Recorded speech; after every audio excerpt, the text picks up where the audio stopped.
ഇപ്പോൾ നൽകാൻ കഴിയുന്ന ഏറ്റവും പ്രധാനപ്പെട്ട വാർത്ത, ഇറാന്റെ മണ്ണിൽ ഇസ്രയേലിന്റെ സംഹാരതാണ്ഡവം. പ്രധാനപ്പെട്ട ഇറാൻ നഗരമായ ഇസഫഹാനിലെ വിമാനത്താവളത്തിലാണ് വ്യോമാക്രമണം നടത്തിയിരിക്കുന്നത് ഇസ്രയേൽ. ഈ നഗരത്തിനൊരു വലിയ പ്രത്യേകതയുണ്ട്. സമ്പുഷ്ട യുറേനിയം, ഈ ആണവായുധത്തിന് വേണ്ടിയിട്ട് ഇറാൻ സംഭരിക്കുന്ന ഇടം കൂടിയാണ്. ഇറാന്റെ സൈനിക താവളത്തിന് അടുത്ത് തന്നെയാണ് സ്ഫോടനം നടന്നിരിക്കുന്നത്. സ്ഫോടനം നടന്ന വിവരം CNN-നോട് അമേരിക്കൻ ഉദ്യോഗസ്ഥരാണ് സ്ഥിരീകരിച്ചത്. പക്ഷേ ഇറാന്റെ വാർത്താ ഏജൻസിയായ ഫാർസ് പറയുന്നത് സ്ഫോടന ശബ്ദം കേട്ടിരുന്നു, എന്താണ് അന്ന് അറിയില്ല എന്നാണ്. ഏതായാലും കഴിഞ്ഞ ദിവസം ഇസ്രയേൽ പറഞ്ഞിരുന്നു തങ്ങൾ തിരിച്ചടിക്കും എന്ന് തന്നെ പറഞ്ഞിരുന്നു. അങ്ങനെ അവരുടെ ഒരു തീരുമാനം എടുത്തതിന് ശേഷമായിരുന്നു ഇത്തരത്തിൽ ഒരു ആക്രമണം നടന്നിരിക്കുന്നത്. ഏതായാലും ഇറാന്റെ വാർത്താ ഏജൻസി സ്ഫോടനം നടന്ന കാര്യം സ്ഥിരീകരിക്കുന്നുണ്ട്. ഫാർസാണ് അത് സ്ഥിരീകരിക്കുന്നത്. ഇറാന്റെ യുറേനിയം സമ്പുഷ്ടീകരണ പദ്ധതിയുടെ കേന്ദ്ര ബിന്ദുവായ നതാൻസ് ഉൾപ്പെടുന്ന ഇറാനിയൻ ആണവ സൈറ്റുകൾ ഈ ഇസ്ഫഹാൻ പ്രവിശ്യയിലാണ്. മറ്റെവിടൊക്കെയാണ് ആക്രമണം നടന്നതെന്ന് അറിയില്ല.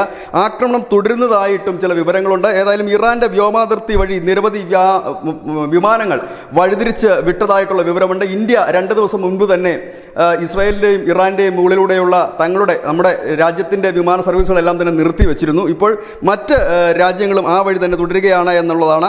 ഏതായാലും വലിയ രീതിയിലുള്ള ഒരു വ്യോമാക്രമണം തന്നെയാണ് നടന്നിരിക്കുന്നത് എന്നാണ്. ഒരുപക്ഷെ ഇറാൻ ഇനി തിരിച്ചടിക്ക് മുതിരുമോ എന്നുള്ളത് അറിയില്ല. കഴിഞ്ഞ ദിവസം ഇറാന്റെ ഒരു മിസൈൽ ആക്രമണം ഇസ്രായേലിന് നേർക്കുണ്ടായിരുന്നു. അതിനുള്ളൊരു വലിയ തിരിച്ചടി തന്നെയാണ് ഈ അവസരത്തിൽ നൽകാൻ കഴിയുന്നത്. News desk news India Malayalam.